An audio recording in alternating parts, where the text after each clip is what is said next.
Hey, it's Bill, and you're tuned in to Three Questions and a Song, the show where the title says it all, except it really doesn't. There is going to be a song. There's going to be a lot more than three questions. This is episode number 91. With me tonight is Aristotle Jones. What's up, Yes. Aristotle? Hey, how you doing, man? Well, I could be doing better, but I could be doing a lot worse. I was thinking when you said episode 91 about the year 1991. That was the year that I first learned what a palindrome was. You know what a palindrome is? I know I should. Isn't that the words that can go forward and backwards? Yeah, we can go forwards and backwards. So in 1991, I learned what that was. So I got good vibes about today. Nice. Episode 91. So I spent most of the day today watching my Steelers win and still not make the playoffs. Yeah, I watched it. Yeah, that was good. Hey, man, that's promising. In what Tomlin 9-8. So I mean, honestly, like what was it? The Big Ben. Who is it going to be like a big drop off? And honestly, like last year they were 9-9 with the playoffs, or 8 with the playoffs. They ended up being an even record, and this year they did better than even. So man, you got some promising things for the future. Well, I mean, they went 7-2 after the bye. That's right. That's promising. It was still, like, honestly, the offense was ugly, but they were still winning. Dude, man, Pickens is amazing. I mean, you can throw anything. It's like he has flypaper and he has amazing balance. But in that one play at the beginning of the game with Najee Harris, did you see the way he kept his knee off the ground? They didn't even the coaches. They didn't even believe it. That's how good the players are. They're like making unbelievable plays, and like the camera can't even pick up on this minute detail. All right, so let's talk a little bit about you as a musician. Sure. I didn't give you the forewarning that I usually do. Some of my questions aren't your normal question, but it's still going to get the answer that we need. And you'll see what I mean. Is it going to get twisty? Just a little. A little twisty. All right, I'm ready. All right, so Aristotle, you're out on tour. Yes. And for some reason, you hire me to drive the tour bus. Sounds good. What are we going to listen to between tour stops? Oh, man. See, I love to just like let the person who's driving pick the music because I love to get inspiration from wherever. But I think if you're driving the bus and we're driving down, man, we're rocking out to like some Stevie Wonder Intervisions. And then that would be, that's Oscar, my dog in the background too, but he agrees. Yeah, some Stevie Wonder Intervisions. And then, man, you would put on like this Otis Redding tape that inspired me, like when I first started playing music. It was like literally on a cassette tape that my buddy Billy Ray got out of a dollar bin, and it was just like Otis Redding's greatest hits, but it had all of his songs. There's one like I just remember hearing the horns, and he did this cover of Satisfaction. And that when we play with my band, I do a great cover of Satisfaction. That's a soul song.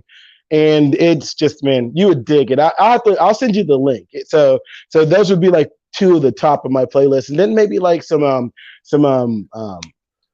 Supremes. And then if we want to do something, you wanted to kind of kick it up into like a modern level, you'd maybe like do like a Leon Bridges, Kerrigan collaboration or something like that, or some Anderson .Paak. Those would be on my tops on our playlist. So in the movie Forrest Gump, okay, he's sitting on a bench, and that person sits down beside him, and there's that whole line about life is like a box of chocolates. Yeah, I was just watching Forrest Gump last night. Look at that. We're vibing now, man. So the person that sits down next to you is your musical hero. Ooh. And they tell you that you can ask them one question. So who is sitting down next to you, and what are you going to ask them? Oh my goodness, that's an excellent question. I love the way that you put that. Man, right now, if I could sit down with my musical hero, I mean, it would probably be Ray Charles at the moment, man. Like I would sit down and I would ask like Ray Charles at the moment when he was taking his music from audiences into a broader audience. Like, hey man, when you shifted and kind of went away from just like straight up boogie woogie and soul and bar and saloon style music, like, and you started creating this orchestration that could have mass appeal to like a broader audience. Like, what was there a moment of trepidation, or was it like just like sheer excitement and confidence? Like, what was that moment like when you're in the room, like recording like Georgia on My Mind or something like that, or you're doing like country music or country western style music, and you're kind of like not quite in the midst of a black audience, not quite mixed in a white audience, and you're just being completely original, man. I think I could probably get a lot from picking his brain. I actually just watched a movie Ray for the first time probably about 2 weeks ago, Mm-hmm. and I had no idea that the state of Georgia banned him from playing. Isn't that crazy? Like, man, like, we're doing an event coming up with it's for the legacy of Black artists here in West Virginia, and I get to perform with an artist that was out on tour with Ray Charles, and he tells these really cool stories about just what it was like being on the road at that time, and it just blows my mind. I honestly like to be able to hear how they could travel into like places where they just were despised and then sit up there and the music was the message, and that was the only ambassadorship that you could really get. So I would definitely love to have a like just to be like, yeah, what's up, man, and speak with like a clear headed Ray Charles. Maybe not a other parts of his personality, but I love to maybe just have like a clear headed conversation with him. Um, so you can sit down to dinner with any four people in the history of the world. Who are you going to invite to eat with you? Ooh. Oh, any four people in the history of the world. Well, man, I think that actually leans itself to what type of conversation you'd want to have. Um, so, like, if I were to able to sit down with any four people in the world, man, I would probably put George Washington and Barack Obama in the same room together. Heck, man, I'd put Donald Trump in there, and honestly, like, just as like my dad and I would sit there and watch them have a conversation about all of like because I think it would be an interesting perspective for like the founding father just to actually hear what he thought about the principles of America, like, and then here we are now, and then seeing like, okay, these two polar divergent mindsets, and then you have like somebody who's like, my dad is in his I think he's just about to turn 70. So he was in like the first segregated class to go to school to like a desegregated elementary school. And so he's lived like from that time to like now, and like to kind of be there and to hear that conversation about like what America was supposed to be and what America is and where America could be going. Ah, man, I did blow my mind, man. That I couldn't imagine what George would think. Oh, who knows? I mean, he could be on either side of the coin too, because like, man, like back in the day, like, man, just because he was a founding father doesn't specifically mean he wasn't like a a great personality, like really friendly, amenable guy personality wise that you want to hang out with. That just kind of like means he was the guy that was the one in charge. Like so I think it would be interesting to see not just politically, but just like I think there would be a moment of humility on the faces of both Barack Obama and Donald Trump too, to be like sitting there and to have to explain both of their presidencies to the person who started the country too. So I think it would go both ways. So I think that would be a pretty interesting conversation. And my dad's a great talker, so he would just probably just keep it going. They probably all end up just listening to him at the end of the day. Let's stick with kind of the time travel idea here. Sure. So you're leaving a show and you come across the DeLorean that's sitting there with its door open and a flux capacitor in the back seat. Okay. What band are you going to go hang out with, and at what time in history will you be? Man, I tell you what, I would hang out. There was a scene, I don't know if it was true, but in the movie Elvis, where Elvis meets up with BB King, and they go to this juke joint on the side of Memphis where Little Richard is playing piano. So whatever party that was is the one I want to go to, and I want to check it out. See, I'm glad you brought up BB King, because that slides right into another question. So Robert Johnson, the blues guitarist, yeah, legend has it that he met with the devil at the crossroads and sold his soul to become a phenomenal guitar player. Yeah. Well, not necessarily selling your soul, but let's say that you go to that same crossroad and you meet with the devil. What is something that you would sell your soul for? And really, what I'm asking you Ooh. is, what is something that you really want? Like we don't So, we throw that. so I've been thinking about the. I watched a comedy special with Trevor Noah, and he made a joke about the lockdown from COVID occurred because people were wishing on trivial things. He was like, "Oh man, it used to be like something special. You could make a wish, like if it was your birthday, you got like one wish a year. But now people are like, oh, I'm wishing on it's 11/11 and that kind of stuff. And so it got me thinking. And then earlier today, I was listening to a book that was like the premise of the book was that you could buy wishes, and wishes cost certain amounts of money.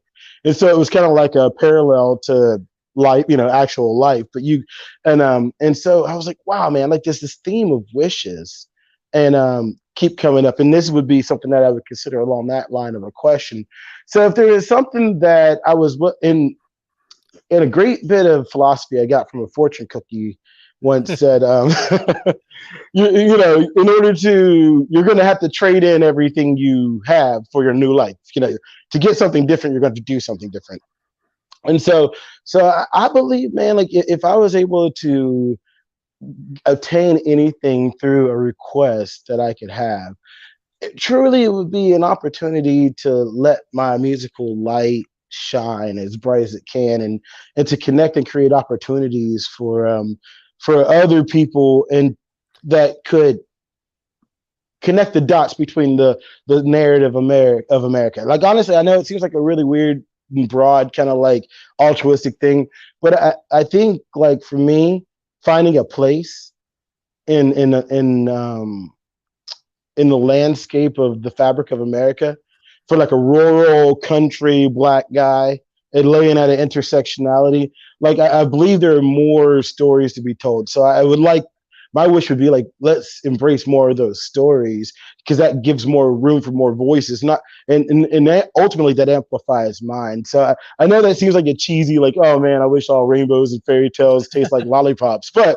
like honestly like I can't think of much more other than an opportunity or a chance that I would wish for, because like other than that, I believe I could do most of everything else I need to do.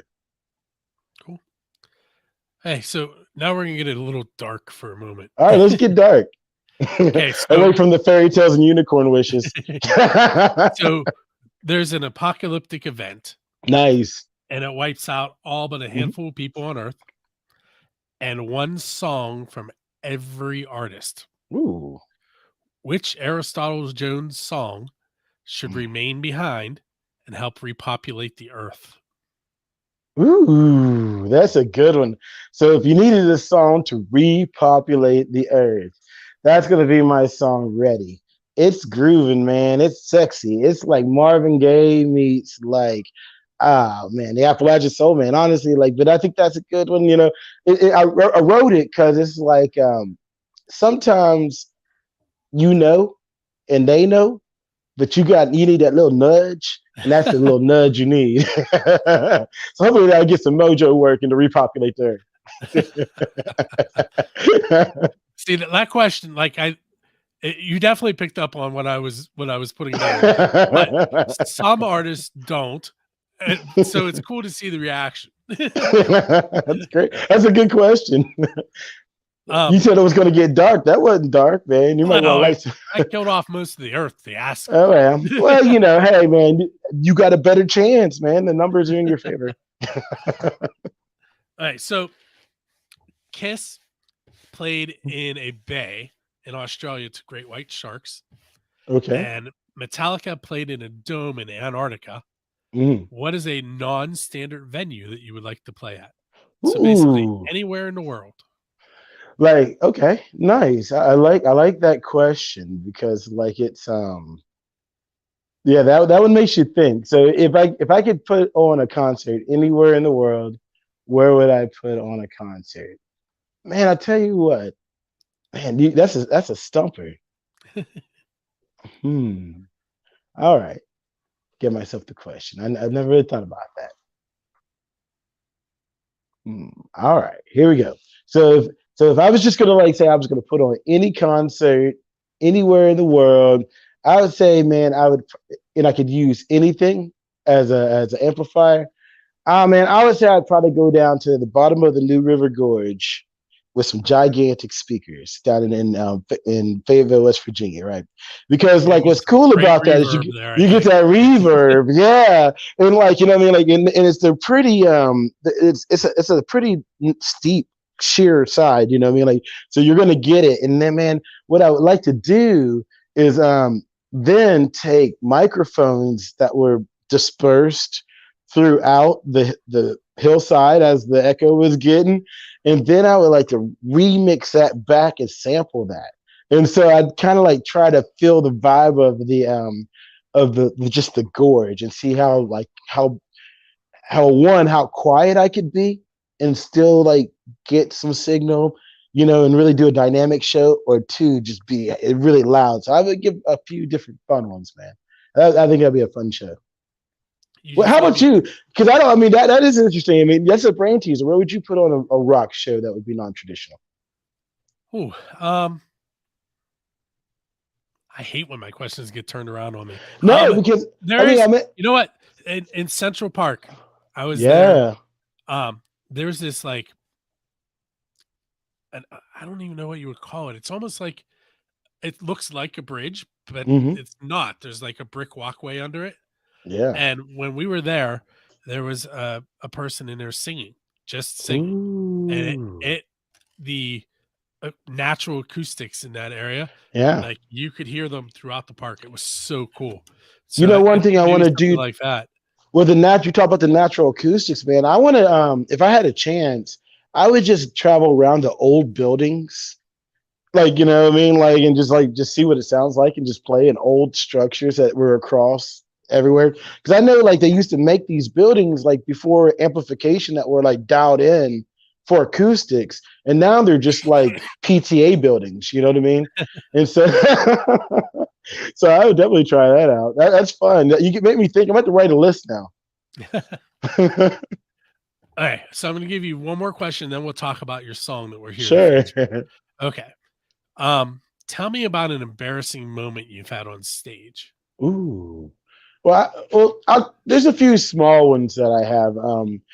One was like, you know, when you get rocking out and you just whack yourself in the face with the mic. That happens, and I always think, oh God, I'm going to chip a tooth. Like, but that happens all the time when you really get into it. But there was this one time a few years ago, I was actually the MC of an event, and it was like a best of best taste test. So best of Morgantown chef taste test. And so what I did was like at the end of it, you know, you got to name all the food. Well, you know, of course, there's a few drinks too. So I'm sipping a couple of drinks and eating like this really delicious, like high end food that I wouldn't normally eat. And then I'm feeling good. And they're like, okay, let's name the winners. And so I named the winners. And then all of a sudden I go, and the winner is, and I say the wrong one.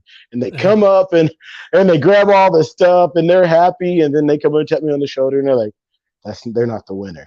So I got to go over and take the prize from them and re-announce it. And it's literally maybe like 3 or 4 weeks after Steve Harvey did that on the Miss Universe, and I was like, oh my god, like so that was probably the most embarrassing.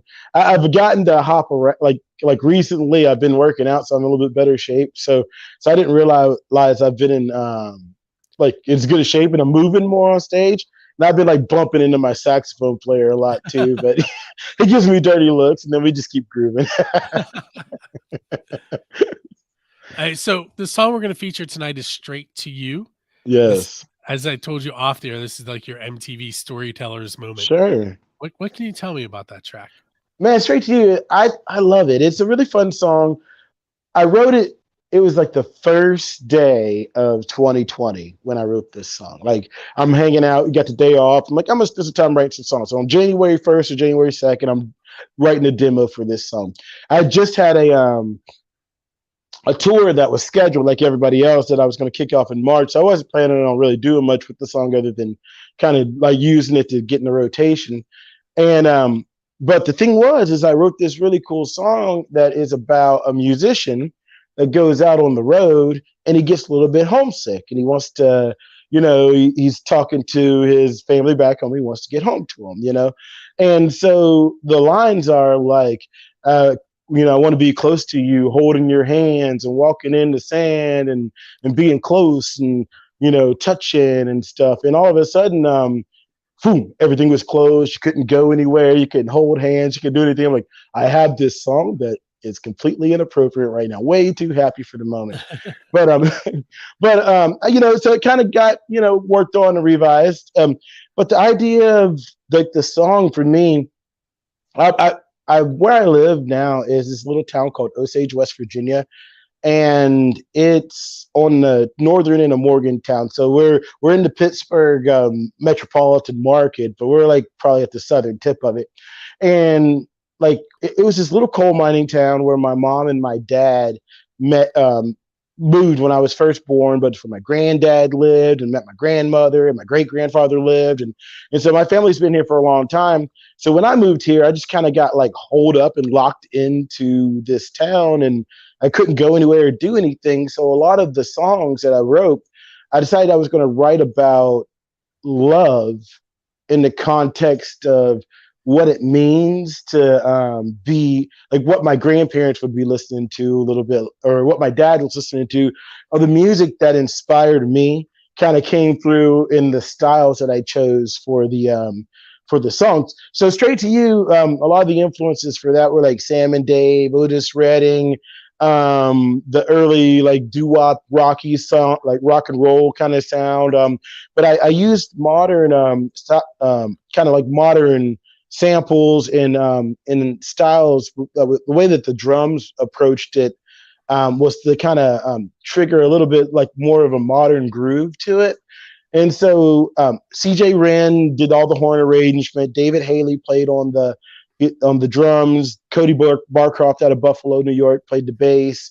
And then we just like spent a little bit of time really making a really cool pop soul doo-wop song, and I hope everybody kind of likes it. I hope everybody loves it, honestly.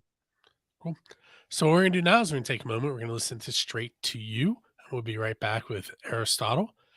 For those of you that are watching the video live or Memorex, you don't actually get to hear the song right now because all of the social media platforms that we're on would then mute our video, and then you don't get to hear us talk. So we're going to pretend should I sing it for you? They still might mute it. I'll do the dance. I forgot to tell you about that part while we were off the air. The dance. Oh, they're not going to be. That I'm not. Can they hear us now? They get the behind the scenes. They can hear us talking. Yes. Oh, cool. So what's happening is, I'll add it in post after we're done with the interview. I go back. Hey, mate, you don't have to let everybody listening know how the sausage is made. I know how it works. It's all smoke and mirrors. Did I appreciate it? Yeah. So we're going to come in now as if we just listened to the song. Okay. I can act a little bit. Let me get in character and sing. Give me a chance to drink. Your voice is holding up good. So far. Yeah, that's, I mean, I'm just because you see my tea. Like, I'm making some lifestyle changes because that was it hard to breathe whenever you you had it. I still am very congested. Like, yeah. I don't know if you see me playing with my nose while we were talking, just trying to like, come on, work. Oh yeah, all right, so we'll come in as if we just heard the song, and then ask a couple more questions, and then I'll do the outro, and then we could talk for a few minutes. But I do have to be up at 5:45 in the morning to drive my son to school and then go teach. I'll keep my story shorter. You're telling me? No, we're at 25 minutes. We're good time wise. Oh no, tomorrow's Monday. Yeah, I got a day job too, so I know how it is. I'm doing this between loads of laundry. I was listening to. You ever listen to the WTF podcast with Mark Maron? No, but I have heard of it. Man, well, check it out. It's a fun podcast. He interviews a lot of celebrities, but I like it because like sometimes he interviews other comedians, and it's like a comedian to comedian conversation. And he was interviewing Chris Red, and he was talking about like, at what point do you hire people to do the stuff that you don't want to do? You know, he's like, I'm out on the road doing all this stuff. You know, he's like coming home, and he's like, nobody cleaned my mess up, man. While I was gone. He had me cracking up. It's like my pile of laundry I've been doing here, watching the Steelers and doing laundry. So. Yeah, that laundry has been an issue here for the last 10 days.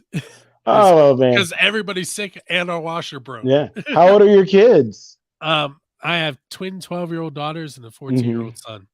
Oh wow, so you've done a lot of hard work, and now you're in even like kind of like you're in the woods, man, in the weeds. You're in a sticky situation here. New challenges. Yes. Yeah, They are more independent, but they have bigger problems. bigger problems. Yeah. Oh yeah. Like you're at the part where they still need you because they can't drive. Yes. They have more demands on your time. They're like chauffeur. I keep offering to let them drive me places. Well, you got one more year until your oldest gets his learners, right? Yeah. Okay, there you go. All right, here we go. That was Straight to You by Aristotle Jones, who's hanging out with me tonight. If you go back and watch the video, we just had a very funny conversation for about 4 minutes. It was exactly 4 minutes. So let's see. What I forgot to ask you the official Scene question. Yeah. It's who is your Dave Grohl? And by that I mean nice. By that question, I mean who do you want to go up on stage with and perform one of their originals? Ooh, that'd be fun, man. You know, like if I had a chance to go on stage with like Gary Clark Jr. or like a Leon Bridges or something like that, and just get down. But that would be like a guy that's out there doing it now. But man, if anybody like legacy, man, like Tina Turner. You know, like you do like a, you know, where I would be like they do like old Ike and Tina song where she was still in there dancing and I was just like the guy playing guitar next to her. That'd be fun. That'd be fun. If you could, oh no, let's go with this one. What is a song that you didn't write that you wish you would have written?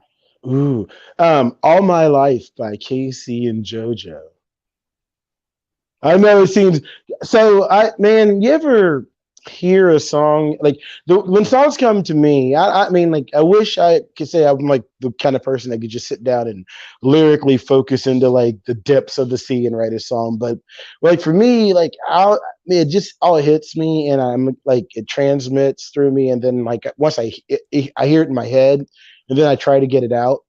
But for some reason, when I heard that song, I had heard it before, and then I heard somebody else write it, and I was like upset. I was like, man, I wrote that song at some point. You know what I mean? Like, so I'm sure I didn't, but that was kind of like when I was in high school. So I mean, I'm 43 now, but yeah, when I heard that song with that little piano, do do do do do do do do do do do do do, and like I could play it on the piano, I could walk over to there and just play it as soon as I heard it, and it was just one of those great songs. So maybe I did write. I think too, like an idea doesn't like there's the membrane, there's like the creative membrane of whatever ideas come from, and then there's like the physical world where we try to capture those. So I don't think like an idea just kind of drifts up to that membrane, and if you're close to it, it touches you. You know what I mean? Like you might see it, you know, if you happen to be there at that time. So I think inspirational muse can tap into multiple people at the same time. So maybe I just heard it and I wasn't ready to get it out, and then you know, whoever actually penned it for them, you know, if they were sitting at the piano at the same time, it just came out. That like there's a guy that Isaac Newton invented calculus, but there was another guy who invented calculus at the same time on the opposite side of the world. You know what I mean? That kind of thing. Yep. I knew that was going to happen. It's okay. You got to breathe, man. When did you realize that you wanted to be a musician? Can you pinpoint it? Yeah, man, I was about 6 years old. I remember I was always really creative. Like I would get toys and I would play with them, but then I would get like foil or twist ties off the garbage, that they come in the trash bags or off of the bread, and I would make men and airplanes and stuff. And so I was always like making my own toys and being creative, and everybody just thought I was like this weird guy. But I would just make up songs and bang on stuff, and it would just annoy my mom. And she goes, "Why don't you do something constructive like read a book?" And I'm like, "Mom, I made a drum kit." She comes out to all of my shows now. But I was hanging out with my granddad or at my granddad's house, and he and my grandmother had to leave to go to an appointment. And so me and my cousins were all little kids. We're like, let's do something to surprise grandmother and granddad when he gets home. And they're like, let's learn a song. And so we learned this gospel song. It was by the Winans, the BB and CC Winans. It's like, tomorrow, why give your life tomorrow when Jesus promised you today? And so we learned that song, and then so my grandparents get home, and we line up, and we're like, we're gonna sing you a song. And so there's this part that was like a solo where they really dig in and do like a mature like line, and nobody else could sing it in the house, but I for some reason was confident enough to go up there, and I was like, and he said, tomorrow will even come to you, so you laugh and play, and really was getting into it. I'm like a little 6-year-old kid, and everybody's like getting quiet.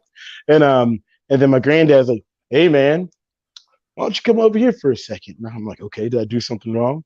Pass me on my back and goes, huh, I see you over there singing. I'm a singer too. I'm like, what? You're a singer too? And so he proceeded to kind of show me like what he did. And he had this really big like vibrato like Nat King Cole, like unforgettable. I mean, I can't even imitate it. But he so like he was there right when I first learned I could sing. And then like recently, right before the pandemic and the lockdown, I lived with my grandfather after my grandmother passed away for about 3 years before he passed away. And he was in a band whenever he was younger called the Gospel Airs, and they traveled around from coal camp to coal camp in rural West Virginia, and to sing for the black coal miners, because underground everybody was black because they had coal dirt on their face, but above ground they kind of separated into their own communities. So they would pay different acts to come to their towns and perform. So they would call my granddad's group, the Gospel Layers, in to perform for him. So whenever I lived with him, he would tell me stories about that. And he would give me all kinds of advice on how to run my band. And we really bonded over that, which was a nice kind of full circle moment for me. But we would go out and perform as the new Gospel Layers, and we would go to the old folks homes and the rehab facilities, and try to give back. And so one of the last things he said to me before he passed away, he goes, Aristotle, because I was talking, you're trying to believe in yourself as an artist. And I knew he was kind of like declining in health, and I knew my life was gonna be changing, and I was gonna like really make a run for this dream of mine.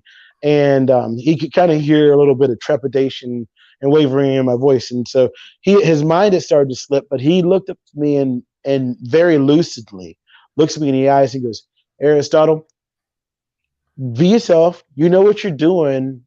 Like, you see your plan, so you don't have to explain it to nobody. You know what you're doing. And like that was the moment for me when like things really opened up, because it wasn't just I saw where I could go. Like, he saw where I could go, and other people were starting to see it. And he just let me know that, man, he's like, and I give that advice to everybody, man, just be yourself, because like whatever vision, creative, a new business, a romantic love, a dream of being in better shape. Once you get that vision in your head, man, like the way to get there, it comes to you too. We used to joke, but and say it like this, but the truth is like when you ask for the blessing, you ask for the work. So like when you say, what could my wish be? You know what I mean? I know You just whatever gotta I put could the work wish, in. I got to put the work in. So all I can ask for is an opportunity to do the work that I know is in my heart and in my brain and my vision. And so that those are the moments in my life that have really kind of shaped me a lot as a performer, as a singer. And my grandfather was a huge influence on my music and like kind of like my perspective of my place as a soulful singer from rural Appalachia. So I'm starting to think that your parents picked the correct name for you. Well, I'm a good old West Virginia, you know. Well, we shoot the bull skeet here, man. So 'Cause I feel like you think about what you think about. thanks, man. Well, yeah. Well, I like to, like life is about a series of mindful moments. So, like, if you can allow yourself to be present, then you can kind of slow it down and enjoy it. A lot of times we want to skip over like the hard stuff, but man, it's paying your dues in life, no matter what it is. We're going to get to the end eventually. So, man, like if you enjoy the ride in between now and then like chances are you got a good chance of living a good life. I just try to create the opportunities for the people around me. I call it radically being yourself. Like if I could be me and not worry about it, then you should be able to be you too and not worry about it. And man, at least we can meet in the middle somewhere, like and have an actual genuine conversation. Um, if oh, best pizza you've ever had Oh because you're a God, yeah. musician. Man, I love pizza. I love pizza and I love sandwiches, man. I think those are the two. But there's this place in Huntington, West Virginia. That's where I grew up called Giovanni's Pizza.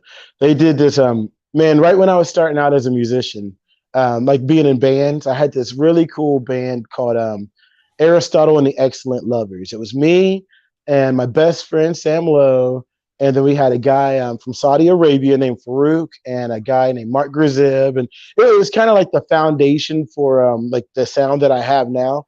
It's kind of experimenting with like a big, 8 or 9 piece band.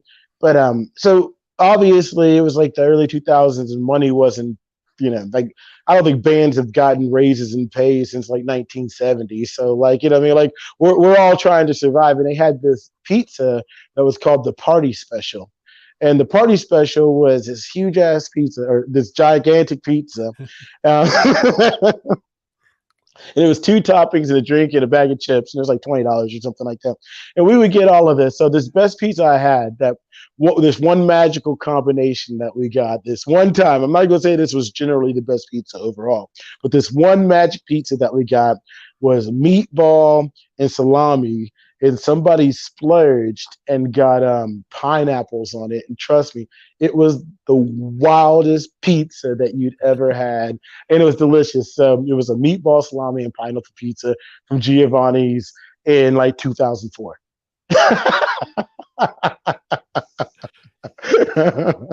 If you hadn't told me earlier that you didn't have a chance to listen to the show, I would have thought you were prepared for that question. I told you I love pizza. See, man, I go back and forth on pizza. Like my philosophy on this, right, is there's not really any bad pizza. Pizzas are just pizzas. You know what I mean? Like they're objectively pizza. They're great. I mean, I think that's my feeling about them. Now, there's pizza I would rather eat, and pizza that I mean, I'm not so fond of. But overall, man, I've eaten everything from like a Totino's pizza that I put in the microwave. You know what I mean? Like to like, pizza that is way overpriced. I'm like, man, I don't know if it's really worth that. So, man, I think a good slice of pizza really comes down. There's the components. It's the bread, sauce, and cheese, right? The toppings are really subjective, but like if you got good bread and you got good sauce and you use good quality cheese, it's really hard to mess up a pizza. It's kind of like when you compromise on any of those toppings. See, I don't.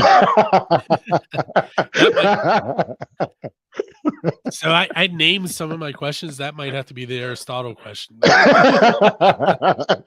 Tell me your philosophy on pizza. All right. So since I mentioned naming questions, I have one called the Diesel Beast question. The Diesel Beast. Okay. Yes. They are a band out of Denton, Texas. Mm. They were on the show before this. Well, they were on the Pennsylvania Rock show before Three Questions. Okay. The song existed. And the question is, if you could play with any band in the history of the world, Hmm. anywhere in the world, who would you play with and where would you play? And while you're Ooh. thinking about it, I'll tell you what their answer was. Okay. They want to play with Dio at Ooh. Stonehenge. And Oh. that's a hard answer to top, which is why it's named after them. Mm-hmm. But and they were the first band I ever asked it to. So You know, man, it had to be like George Clinton in Parliament and like, man, like at the Statue of Liberty or something crazy like that. Just funk liberation, man. Just like a symbol of like the gloriousness of like the United States of the groove, man.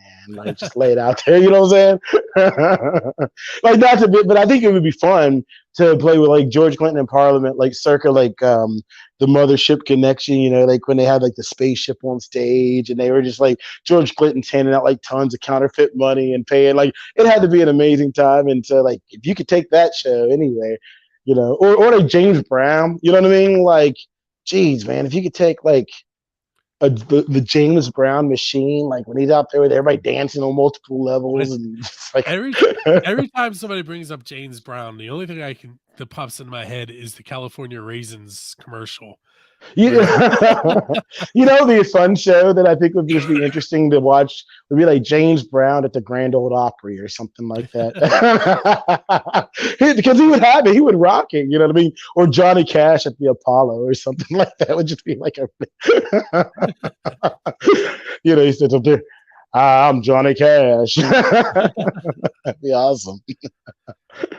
Hey, Aristotle, last two questions for you. Sure. What do you have coming up next? Mm-hmm.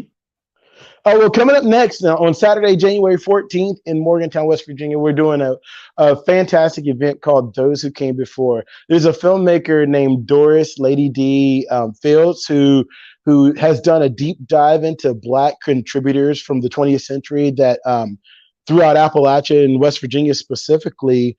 So there's all these like Johnny Johnson, Bill Withers, like the just tons of amazing artists that you maybe have heard of, but you didn't know from West Virginia. So she put together a film. So we're doing a film screening and then a MLK weekend celebration concert with myself and two of our regional OGs, Bobby Nicholas, who's a soul singer, and Al Anderson, who's an amazing soul singer as well.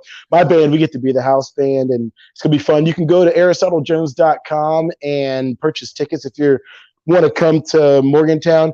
Other than that, man, we're putting together our tour schedule for this upcoming year. We're going to be traveling all over the East Coast, so look for us for dates in Pennsylvania, Ohio, North Carolina, South Carolina, West Virginia, Virginia, Maryland.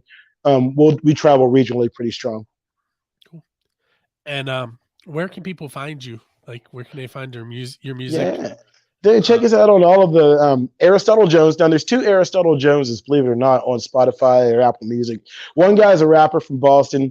You know, man, you check him out. You might like him. His name's not really Aristotle Jones. I'm not trying to throw him under the bus or anything. But, man, if you want to get the real deal Appalachian Soul Man, just look for a picture of me. And, you know, big smiling guy. And on all your social media platforms. And you can also just go to aristotlejones.com. I'll tell you what, that's the easiest way to keep up with everything that we have. And like, man, I post stuff. If you sign up for our mailing list, you can get a free download of my song West Virginia Hills. We're doing tons of really cool YouTube content that we post up. We got a great YouTube channel. Live performances of the band. You can see me solo. You can see me with my 10-piece band. So all of that stuff is out there. And I love messages. So shoot me a message. I'll message you back. And shoot, we might even create a little dialogue. We'll come to your town, rock out. Let us know where you're at. We want to come see you.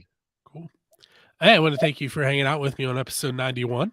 Dude, you're the man. I'm telling you, 1991, I was 5th grade, and I learned what a palindrome was, and it blew my mind. Like race car, that's palindrome. Yep.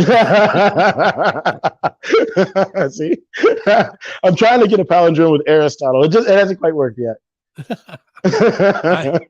In 91, I would have been in 8th grade. 8th grade, yeah. And that was when I met the Pittsburgh Penguins team that won the first Stanley Cup. Man, that was an awesome run, man. I mean, that was a good time for Pittsburgh sports because, man, the Steelers went to the Super Bowl not too long after that. They didn't win, but they went. What else happened? The Pirates were in the like they were in. It was the Pirates and the Braves going back and forth. Yeah. Remember that? What else was going on? And the Penguins were infamous Sid Bream incident happened in 92. Yeah, all of that stuff. The Pittsburgh sports was happening back when you were just rooting for everybody, huh? Yep. Ain't nothing wrong with that, man. So in our media market, it was the Reds. So they had the big red machine. It wasn't even the big red machine. It was I just remember Chris Sabo. You remember Chris Sabo? He was a baseball player at the Reds. He wore goggles. I had goggles as a kid, so I loved all of the athletes that wore the rec specs, like Eric Dickerson and Chris Sabo, and there was Eric Dickerson was an amazing Horace Grant for the Bulls. You know what I mean? I knew them all. I was like, yeah, man, we're the guys with the rec specs. All right. With that said, guys, make sure you check out the 3 questions of the song on the 1st and 15th of the month. Every Friday, you can check out the Pennsylvania Rock Show. And every so often, you can check out Friendly Fire. All of that is available on buildthescene.com. You can also go to buildthescene.com/radio and listen to unsigned and independent music. And you can make your requests. Very shortly, I will be uploading the song that we just talked about straight to you, to the station, so you can request it there as well. With that said, we're going to call this one done, and we will catch you next time. All right. Thanks for having me, man. Catch you next time.